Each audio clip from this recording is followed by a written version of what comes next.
Bom dia a todos que estão aqui no ao vivo ou assistindo a nossa gravação pelo YouTube. Obrigada pela atenção de vocês, pelo apoio e pelo interesse em colaborar com esse projeto nosso de incentivar o estudo e trocar algumas experiências. Hoje é o tema número 7 da nossa decolagem da aposentadoria da pessoa com deficiência. O que é interessante desse tema é que a aposentadoria da pessoa com deficiência não sofreu nenhuma alteração com a reforma da Previdência. E qual a vantagem? O cálculo é o anterior e é um benefício que não tem fator previdenciário, exceto se for apurado um fator previdenciário positivo. A aposentadoria da pessoa com deficiência tem dois tipos, né, para se trabalhar. Ela tem toda a fundamentação legal nessa lei complementar de 2013, ou seja, já tem 11 anos aí que a população tem acesso a um benefício mais vantajoso que reconhece as suas limitações. Então, o conceito da deficiência é o mesmo, né, aplicado para o BPC-LOAS, que é previsto pelo Estatuto da Pessoa com Deficiência, né? Que prevê os impedimentos de longo prazo que geram barreiras na rotina, na, na vida cotidiana de trabalho e outras tarefas dessa pessoa, desse segurado, né? Desse trabalhador, e gera alguns desafios para se desenvolver e para viver em sociedade, em comparação com as pessoas que não têm nenhum diagnóstico limitante dessa forma. Aí, aqui, a aposentadoria por idade tem a por idade e tem a aposentadoria deficiente por tempo de contribuição.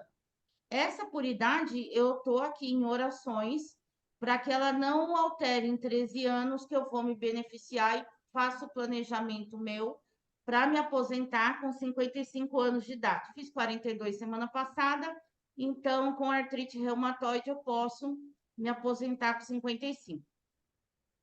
Vamos nos critérios específicos, né? Ela tem a carência de 180 recolhimentos, como qualquer outro tipo de aposentadoria.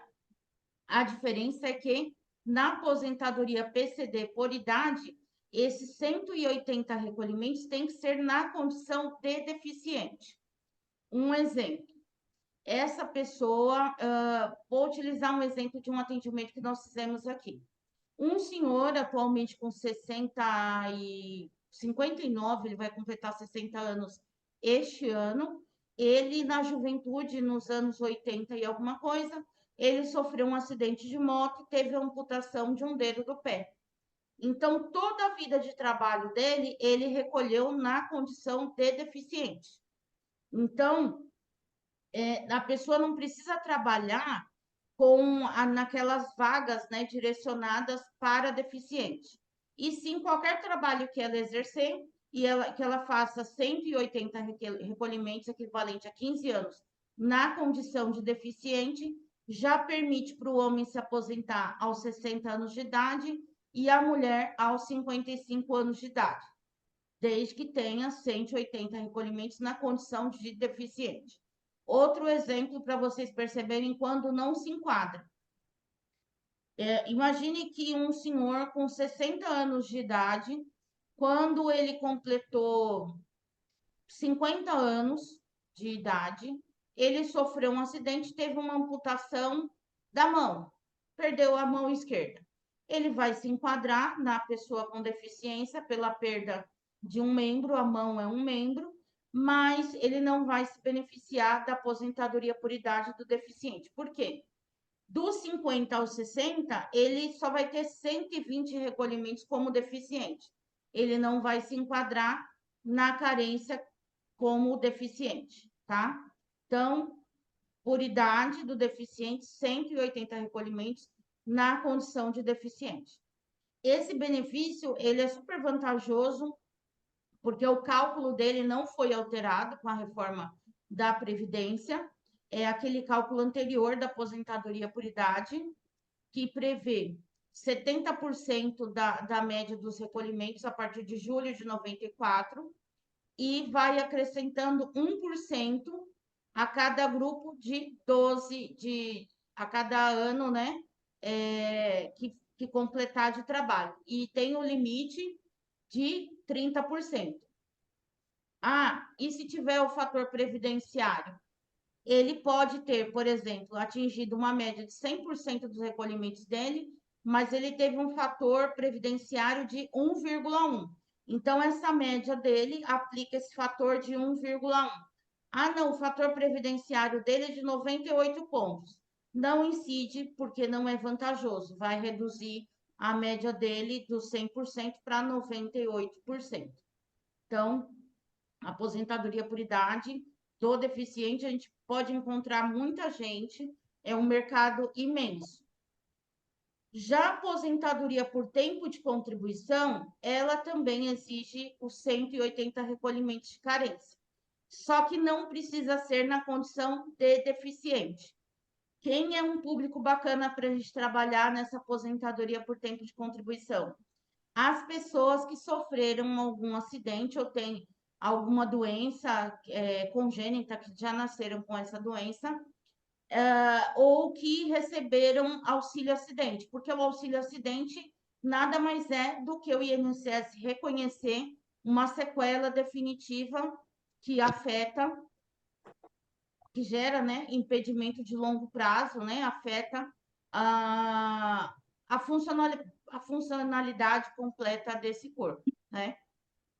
Não tem a idade mínima, mas e a contagem do tempo de contribuição, ela é considerada da seguinte forma: tem a tabelinha da lei que eu reproduzi aqui. Então, se for homem com uma deficiência leve, 33 anos de contribuição, moderado 29, grave 25. E as mulheres, 28 leve, 25 moderado e 20 grave. A maioria dos que eu já tive contato, que eu atuei, que eu prestei algum apoio, tive acesso ao processo, a maioria eles enquadram como leve, exceto aquelas pessoas que são cadeirantes e têm alguma limitação superior além de ser cadeirante, ou quem tem perda de visão dos dois olhos, que aí afeta bastante também a rotina e o dia a dia.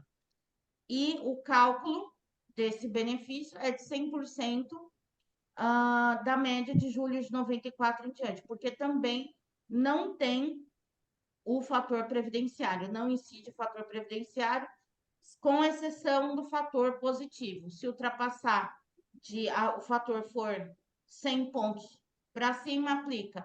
Se for 99,9 para baixo, não aplica esse fator previdenciário. Ah, como é que eu faço o pedido desse benefício? Como funciona isso daí? O que a gente sempre recomenda? Perguntar para a pessoa, quando começou esse seu problema de saúde? Nasceu com esse problema? É sequela de algum diagnóstico, de algum acidente? Porque quanto mais tempo se comprovar nessa condição de deficiente, melhor para atingir o tempo de contribuição necessário, né? E comprovar as barreiras para enquadrar e vai ter um cálculo melhor. Então, o que a gente sempre informa? Olha, providencie o prontuário médico da época que teve esse diagnóstico. A documentação médica mais antiga que conseguir no hospital. A gente sabe que os hospitais têm um prazo de 20 anos, né, para guardar essa documentação, mas quem sabe seu cliente tem a sorte de achar um documento médico do hospital de 20 anos que tem a anotação de que esse problema começou 5, 10 anos antes, ou esse problema já foi congênito, já do nascimento. Então, precisa apresentar para o INSS no requerimento a documentação médica com o diagnóstico dessa deficiência, a data de início de quando foi descoberto esse problema de saúde e também qual o grau. O médico assistencialista, ele pode sim colocar que essa deficiência ela afeta a vida de forma leve, moderada ou grave. Se for de moderada a grave, é bom conversar com o médico e orientar. Falar, olha, para fazer minhas tarefas do dia a dia, de higiene, de transporte, de alimentação, eu preciso da ajuda de alguém. Então, quanto mais informações tiver nessa documentação para relatar, para orientar o perito do INSS, melhor. E também tem uma perícia social, com um assistente social do INSS, ou se negado judicial, por quê? Essa perícia social, a assistente social, ela vai avaliar a pontuação das barreiras. Tem um caso judicial bem interessante, eu vou esconder, né, foto, nome das pessoas, vou compartilhar com vocês um áudio, porque a perícia judicial ela foi até a casa desse senhor, né? E ela avaliou as escadas da casa, como era a casa, como era a rotina de vida dele, para identificar também não só a parte funcional, mas a parte social, o que essa deficiência afeta na vida da pessoa. E aqui, por fim, o que não pode contar e o que pode ser contado para o pedido, né, para essa contagem da aposentadoria com deficiência. O período averbado, o período que foi de CTC, de outro regime de previdência, ele é computado, sim, não tem problema nenhum, tá? Tanto pode trazer quanto pode levar. Agora, o que não é contado? Isso daqui, a gente tem que tomar muito cuidado, porque algumas pessoas exercem atividade especial, aquela da aposentadoria especial, atividade especial, com exposição aos agentes nocivos e prejudiciais à saúde. Só que aí o seu cliente tem que escolher. Ele vai querer utilizar esse período de atividade especial ou ele vai preferir, é mais vantajoso se enquadrar na aposentadoria do deficiente. Por quê? Não pode acumular o reconhecimento, a conversão, pelo fator da aposentadoria do deficiente com da aposentadoria especial, tá? Rosiane, por favor, quer falar alguma coisa? Pensei alto. Ah, não, imagina, fica à vontade. Desculpa. Então, isso é uma dúvida bem comum. O que a gente tem que fazer? Eu estava até organizando aqui um roteirinho, umas perguntas de atendimento para análise previdenciária, para planejamento previdenciário, para a gente utilizar, acrescentar, adaptar com a rotina, das perguntas que são necessárias se fazer. Muitas pessoas, por exemplo, não sabem que podem utilizar na contagem do tempo o período de trabalho não, na verdade, de atividade no serviço militar obrigatório. E só vão lembrar depois que já passou, que já deu entrada no requerimento, não solicitou a certidão. Então, a gente sempre perguntar, olha, já trabalhou em contato em algum ambiente prejudicial à saúde? Recebeu insalubridade? Recebeu periculosidade? Tem algum tipo de deficiência? Tem alguma prótese no corpo? Já passou por algum tipo de cirurgia? Já sofreu algum acidente? A gente tem que abrir sempre o leque, né, as perguntas para direcionar aonde pode ser vantajoso ou não. Quando aparece um cliente que tem atividade especial e tem a deficiência, é melhor porque a gente tem dois meios de trabalho. Se a atividade especial ela não for de nenhum desses temas que está suspenso, pode ser bacana calcular. Agora, a deficiência, a gente tem uma vantagem muito grande porque o cálculo da deficiência não foi alterado com a reforma da Previdência, não sofreu nenhuma alteração os requisitos do benefício, né? Foi tudo mantido. Então, o período exigido é menor, não tem a idade mínima por tempo de contribuição e o cálculo é bem mais vantajoso. Agora, eu quero saber de vocês, se vocês já atuaram com um caso nesse sentido, trocar alguma experiência, algumas ideias sobre esse assunto. Até um ano atrás, um ano e pouco atrás, eu ficava meio que com o pé atrás. Falava, meu Deus, eu preciso achar um deficiente que tenha trabalhado para atuar num caso desse. E, de repente, foram aparecendo alguns, né? Mas é bem interessante. A gente passa muito tempo trabalhando, né? E alguns casos não aparecem, então a gente não cria a prática. Eu vou mandar para vocês, junto com o mapa mental, a legislação da essa lei complementar, né? 142 de 2013, e fico aí à disposição para a gente conversando mais sobre o tema. Semana que vem, eu acho que o nosso bate-papo vai ser um pouquinho mais longo, que a gente vai falar de incapacidade, né? Aí já torna tudo um pouquinho maior. O tema fica mais comprido. Camila, Oi. para mim nunca apareceu, mas assim, eu tenho problema no quadril desde 2019 e eu não fui abrangida, não fui favorecida pelas regras de transição, né, da IN 128. Mas fazendo o cálculo com período especial, se eu considerar de 2019, aí eu já tenho período. Então, assim, eu para que eu possa me aposentar, né, por tempo de serviço. E eu estou querendo informações porque eu acho que eu vou precisar. Eu acho não, assim, eu acredito que eu me enquadro. Eu já assisti algumas aulas sobre o tema, mas assim, não tenho a segurança para fazer. Mas Vamos conversar melhor para a vamos. gente fazer a análise em conjunto do seu e Tá, depois compartilhar com o pessoal para ver a sua documentação, o seu cálculo, tudo isso, que aí é tá. bem interessante.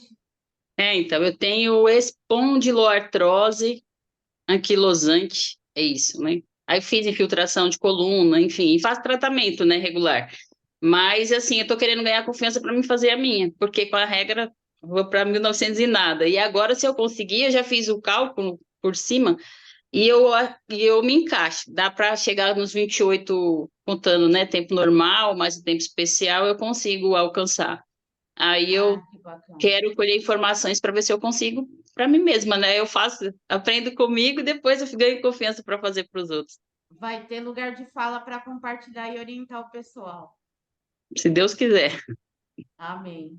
Obrigada, Camila. Obrigada a vocês. Então tá ótimo, gente. Muito obrigada. Vou subir aqui o vídeo, compartilhar com vocês a gravação, o mapa mental e a legislação também, tá bom? Ótimo dia. Até a próxima.